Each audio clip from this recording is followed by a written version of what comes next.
माहिल किया, हाल सिरसागढ़ का बताया चली। इस समय किला में सिर्फ मलखान है, रानी गजमोती का लाव डोला बोली। एक समय इतिहास आल्हा उदल अपने भाई मलखान से नाराज होकर चले महोबा। सिरसा में मलखान अकेले रह गए और आल्हा उदल का मम्मा रहल माहिल। उस समय माहिल जाके पृथ्वीराज से दोस्ती की और कहलन कि महाराज फुटमत का फायदा उठा ला। आल्हा उदल नाराज होकर अपने भाई से महोबा चल गए और सिरसा में घेर के मलखान के उनके दुल्ही के उठा लिया होता, तब मजा आ जाता, बड़ा लगावे लन सब। पृथ्वीराज तैयारी किलन है, लेकिन तनी सब ये तनी सा या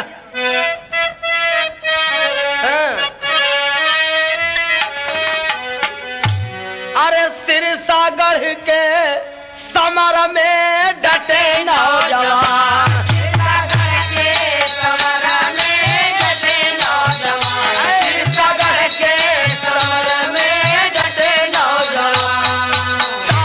आजमाऊंगा आज मलखान का।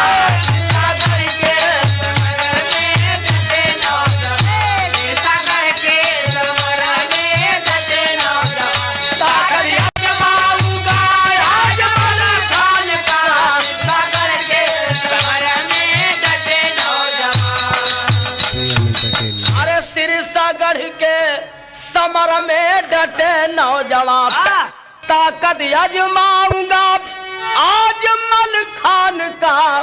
डोला गजमोती का लेके जाएंगे हम, डोला गजमोती का लेके जाएंगे हम, डोला गजमोती का लेके जाएंगे हम। गड़ गया रण में झंडा चढ़ान का, डोला गजमोती का लेके जाएंगे हम, डोला गजमोती का लेके जाएंगे हम। गड़ गया रण में झंडा चढ़ान का, डोला गजमोती का लेके जाएंगे। पृथ्वीराज पूरी तैयारी से सिरसा के घेर लेलन। आवाज है कि आज मलखान के दुल्ही गजमोती के उठा ले जाओ, लेकिन मलखान आवाज है का अरे पानी के बिना जग में जिंदगानी वृथा है। क्या मार भरारी है, सही है।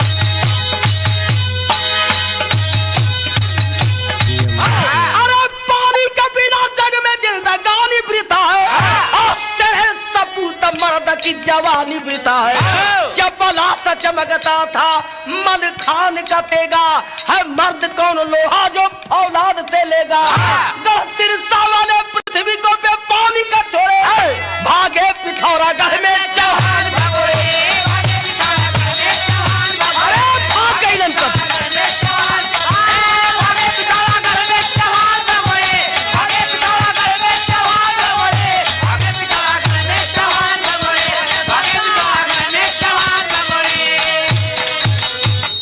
भागले सब मैदान छोड़ के।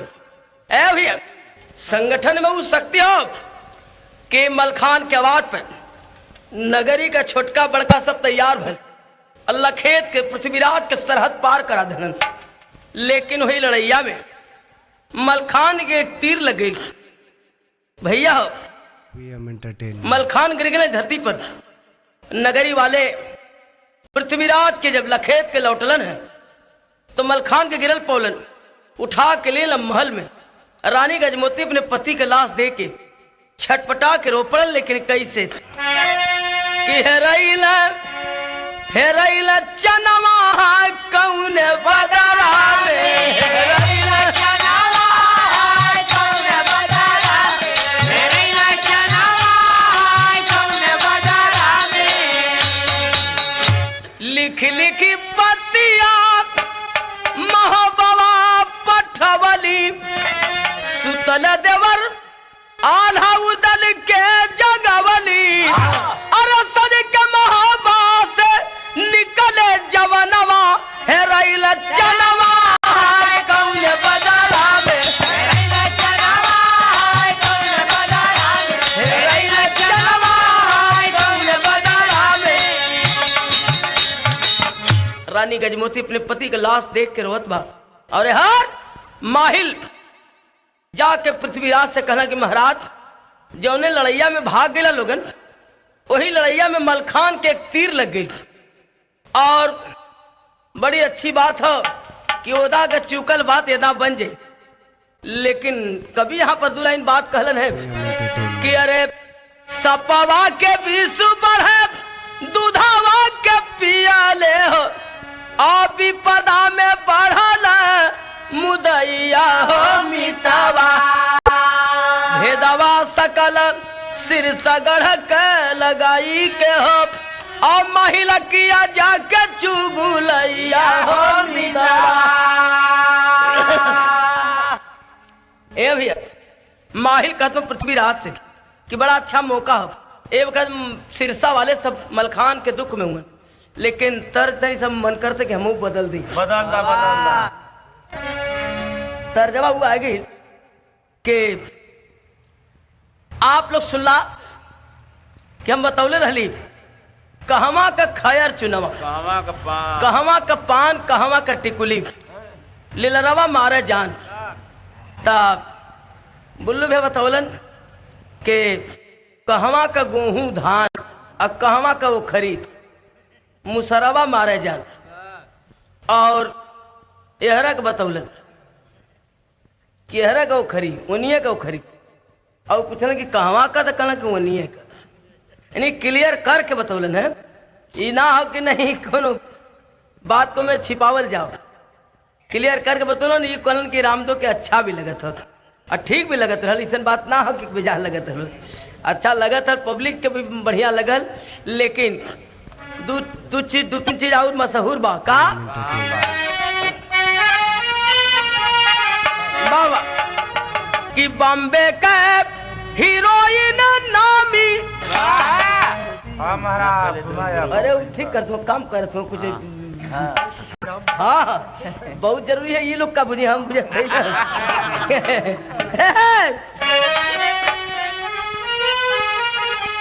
बॉम्बे का हीरोइन नामी, अरे बंगला का छोकरी बनारस कही जड़ा, बनारस कही जड़ा। उनके नगर पालिका से आदेश रहला ए भैया मशहूर होल का कि अरे बनारस कही जड़ा। बम्बई के हीरोइन नामी और बंगला का छोकरी नामी, वो बेग लेके टहरेली चश्मा लगा के। और का कि बम्बे का हीरोइन नामी, अरे बंगला का छोकरी बनारस कही जड़ा। जड़ावा मरहो सोन बनारस कही जड़ा, जड़ावा मरहो सोन बनारस कही जड़ा, जड़ावा मरहो सोन बनारस कही जड़ा, जड़ावा मरहो सोन बनारस कही जड़ा, जड़ावा मरहो सोन बनारस कही जड़ा।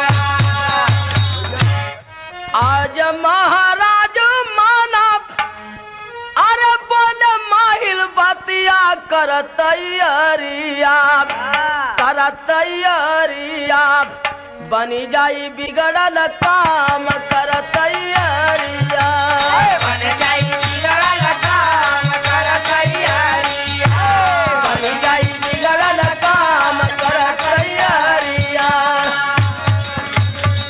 महाराज जल्दी तैयारी करा, यही मौका पर अगर चढ़ाई कदबा तो ओदा का बिगड़ल काम एदा बन जाई। पृथ्वीराज कहलन कि तू माहिल ओदा ले गिला लखेदवा देला हमके, ओदा लखेदवा देला हमके, और एदा पारी फिर वह बतिया कहत हुआ। लेकिन तर्जमा तनी से आ गेलू है का कि मोरे पिछवा जमीरिया का गाछिया, जमीरिया का गाछिया मोरे बलमुआ हो, मोरे बलमुआ हो नीला रंग चुनरी रंग दो। बोले पृथ्वी राज साथे दागवा कमाइला, साथे दागवा कमाइला मोरे संगतिया हो, मोरे संगतिया हो छतिया पर दाल धरैया, छतिया हो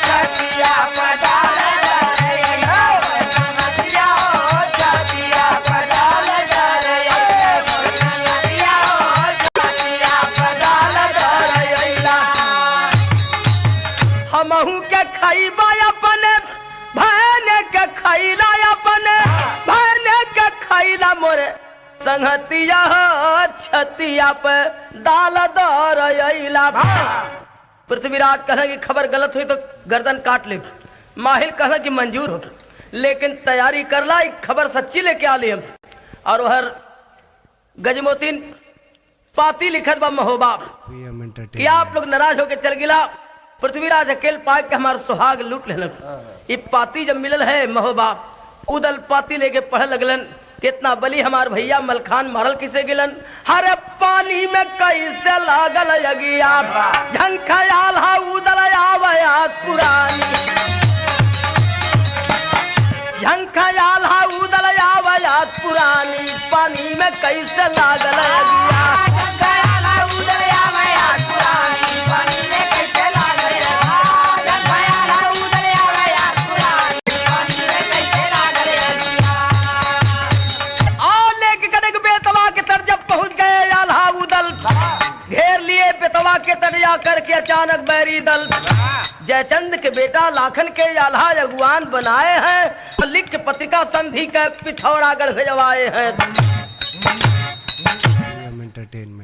आल्हा उदल सच के चलन है, पता लगा है। जब बेतवा नदी के तट पर पहुंचल न, तो पता लगल कि पृथ्वीराज भी चढ़ाई करेगा तैयारी में हूं। इंदल के भेजलन की जा पृथ्वीराज से कहदा कि हमें अपने भाई क्रियाक्रम करे भर मौका दे, एक बाद लड़ाई हो जाएगी। इंदल आ गए पृथ्वीराज के सामने। पृथ्वीराज कहला कि का हो, अरे लड़ाई से हिम्मत छूट गई, का अकेले आवत हो आप। कहला कि हिम्मत ना छूटल बा, खाली एक शर्त हो, कहे का आई तर्ज हो फिल्म बिहारी बाबू के।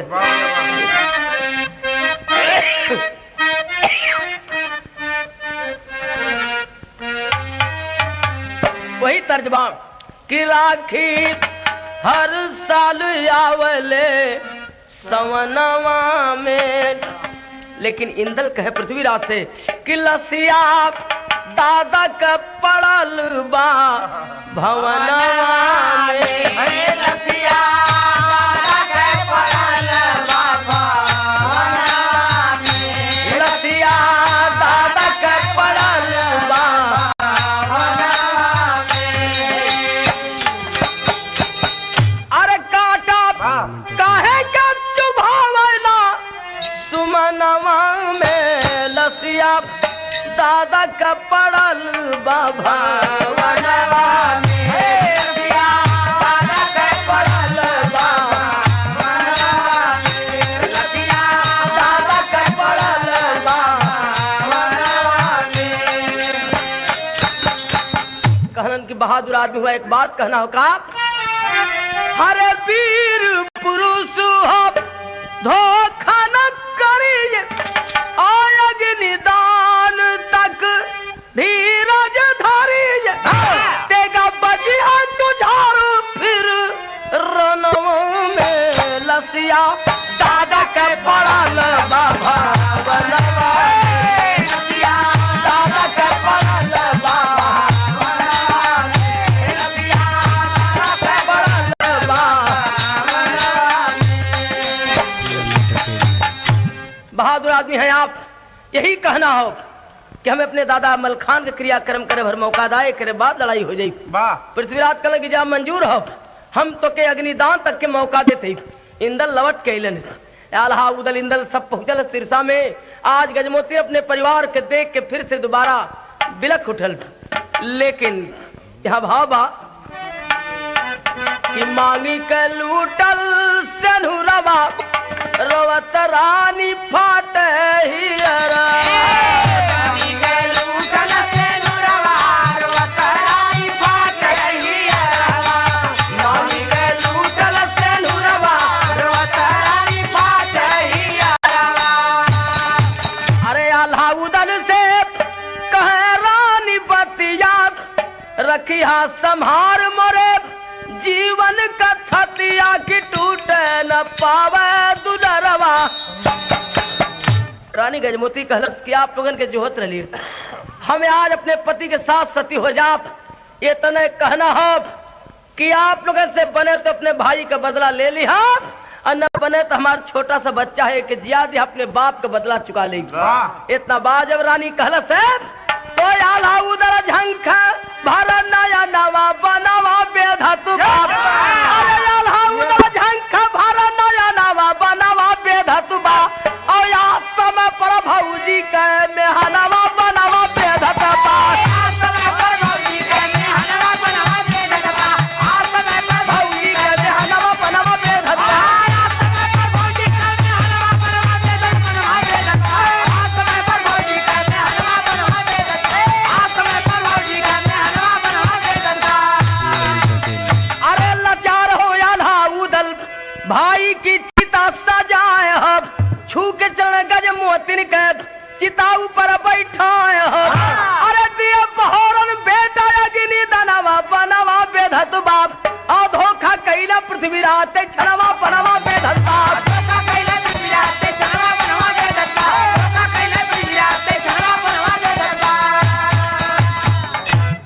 ए भैया जैसे ही चिता तैयार किरण मलखान के और चिता पर गजमोतीन बैठल सती हुए देखे और तब तक पृथ्वीराज चारों तरफ से घेरा डाल देना। मलखान का छोटा सा बच्चा बहोरन अग्निदान के लिए, लेकिन जब घेरा डाल देना पृथ्वीराज आवाज दिलन है कि हमारा वादा पूरा हो गया, हम अग्निदान तक के मौका दे रही है, अब लड़ाई हो जाएगी चाहिए। इतना जब आवाज दिलन है, अरे झंखा बिना पंखावा का जैसे पखेरुआ, मणि बिना फणी जैसे झंखा बार बार, अरे झंखा आल्हा उदर झंखा इंद्र ला ला ला ला, झंखा सब वीर नहीं हाथे हथियार, बेबस राजा बनिया लूटी हो दुनिया में, अब कैला पृथ्वीराज साथे धोखा कमार, जियत जाओ की भौजी के पकड़ ली है मुराई, अरे भुजवा का जोड़ा रे होई है बेकार। सब लोग चिंतित हो गए, कोई के हाथे हथियार नहीं बा और आवाज पृथ्वीराज हो गई कि लड़ाई होए के चाहिए। तब बोली का जब मोती तब उधर बबुआ से सत्य का परीक्षा हो तब हमार, अरे चिता का लकड़िया उठाला बलावा नवा। गजमोती ने चिता पर से आवाज रख की खबरदार कोई चिंता मत करिए आप, अरे हथियार नहीं बा तो उठा ला चिता का लकड़ी। आज वीरन के वीरताई का नहीं, एक सती के सत्य परीक्षा होगा। हरे बोली गाजा मोती तब उधर बबुआ से कि सत्य का परीक्षा हो तब हमार, अब चिता का लकड़िया उठा ला बलावा नवा, अब तब ही के हथवा होई तलवार, अब उस लकड़िया तलवार होई गईली, अब भिड़ी गई नवा में पीरा जुझार, अब खाता खाता ते गवा बंद हो जा बला, अब लसिया से भारती पटल एक कतार, अब दुर्गा महारानी भुजा उधर के समाइली, अब भागे जवान सब होई के लाचार, अब पृथ्वीराज को पकड़ के उधला बघेलावा, अब मुसुका चढ़ाए बाधा दिया उस पार, अब बोले उधर माफी मांगा मोरे भाऊजी से, अब बगी अब बखला जगह कई ना उजार, मार मार के खरिहान कर दिलन और पृथ्वीराज के उल्टी मुसुक चढ़ा के बनलन उधर लेलन गजमोती के सामने कहलन कि आज मांगला माफी हमारे भौजी से और नहीं तो आज गर्दन काट ले। गजमोती कहलस कि बस हो गई लेनकर वाली, मर्दे का शान मारल जाला, जान नहीं मारल जाता। इतना बड़ा वीर आज हमारे सामने उल्टी मुसुक के बांध के आ गेलन, बेबस हो गेलन, इनका शान खत्म हो गई और जल्दी इनके छोड़ दे। उदल छोड़लन कहन कि जाए तो के भौजी कहले छोड़त ही, लेकिन एक बात याद रखी आप। कवन बात? एक फूल है तो है कांटा बन के चुभी, कवन फूल हो कवन कांटा हो का? अरे चुभी बन के फूलावा तो है क्या हरदम काटावा, कि अब ही जिया तब सुगनवा मलखे का बेटावा,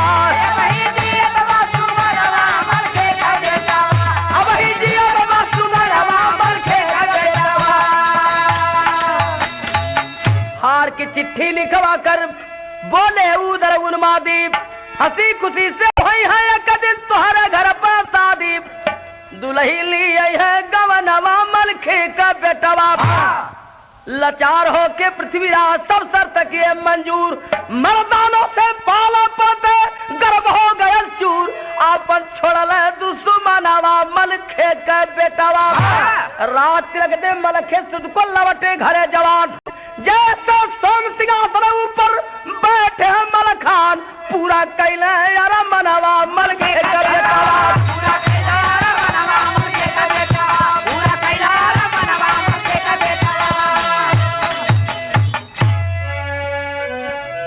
बिहारी गुरु गणेश गुरु रामलाल गुणकारी, स्वर्ग गए चंदिका कवि बच्चन जी बने पुजारी, पानी में कैसे लागल अगिया, राम जो रामा कवि का छलक का बेनुरानी, पानी में कैसे लागल अगिया।